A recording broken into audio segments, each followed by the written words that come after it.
Hello, I'm Richard Ridge for BroadwayWorld. Internationally known singer-songwriter Sara Bareilles, who wrote both the music and lyrics for the hit musical Waitress, will be making her Broadway acting debut in the title role of Jenna, beginning on March 31st for 10 weeks only.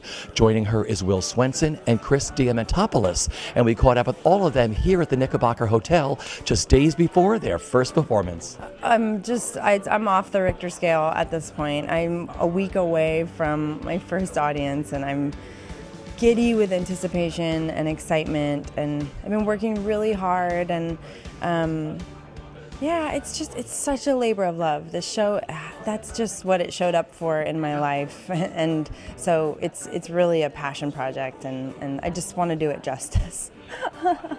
It's all got to be surreal for you because you created this beautiful Broadway musical. No one ever knows what's going to happen to them. You become this monster hit, and you watch Jessie work on this. I mean, what was it like watching her create the role that you created for her, and now you're standing in the same thing, learning how to do it all?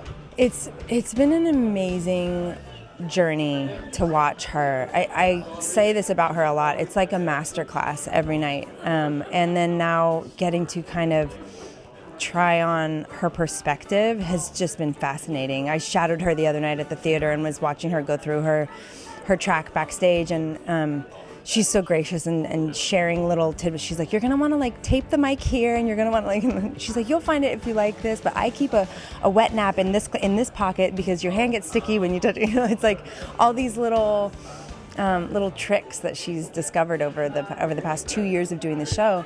But it's an interesting time. It's emotional. It's emotional to say goodbye to her, and then also to allow myself the excitement of really stepping into something that has been a childhood dream for me, and but I feel so much gratitude and so much love right now. Joining a show is so much faster, with a show that's up and running, is so much faster than working it up from the ground. It's nice because they've done all the hard work. They know what works already, and so they can go, hey, this works, and you go, oh, okay. And then you go, but wait, I want to make it my own. And then you go, I'm going to do this instead because I don't want to do that. And then you argue with the director for a minute, and then you make a compromise, and you do half your stuff and half their stuff, and it works out great. So Dr. Pomatter has a special place in my heart. I did an early workshop of this show, and I fell in love with it. There's just something delightfully awkward about this guy, and I can definitely relate. And I really wanted to do the ART and Broadway run, but my schedule in LA wouldn't permit it. And fortunately for them, they got Drew Gehling, who is just tremendous in the role. And then fortunately also for me, we're so different, Drew and I, that I can step in and really make the role my own again. I love the challenge of being the bad guy because there's always that pitfall of just being sort of one-note villain, and it's so fun for me to try to find the human. I mean, it sounds cheesy as an actor, but it's so fun to try to find the humanity in the bad guy, and if a bad guy somehow thinks he's the good guy, that's just those kind of layers are what really interests me as an actor, and I'm loving it. What's it been like being back in the rehearsal room again for a musical? It's been exhilarating, actually, being able to use the tools that I spent so long building that have sort of for a while gone dormant, I guess. It's been really it's been special to sort of reawaken things in that regard, and it's been just a dream to do it with the likes of Sara Bareilles.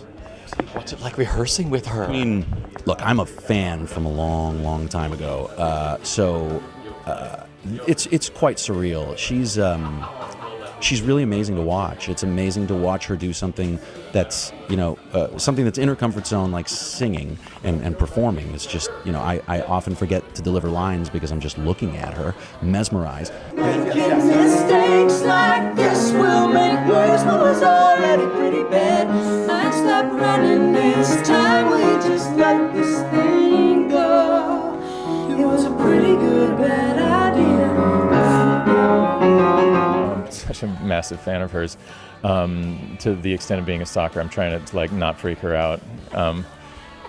No, seriously, in conversation, she'll say something and it sounds like a song reference, and I know her lyrics so well that I'm editing myself as we talk, and I'm probably coming across as the biggest creep.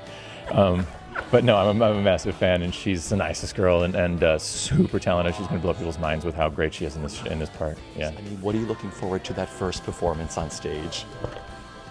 Oh man, I imagine I'm gonna feel like I'm stepping off the edge of a cliff.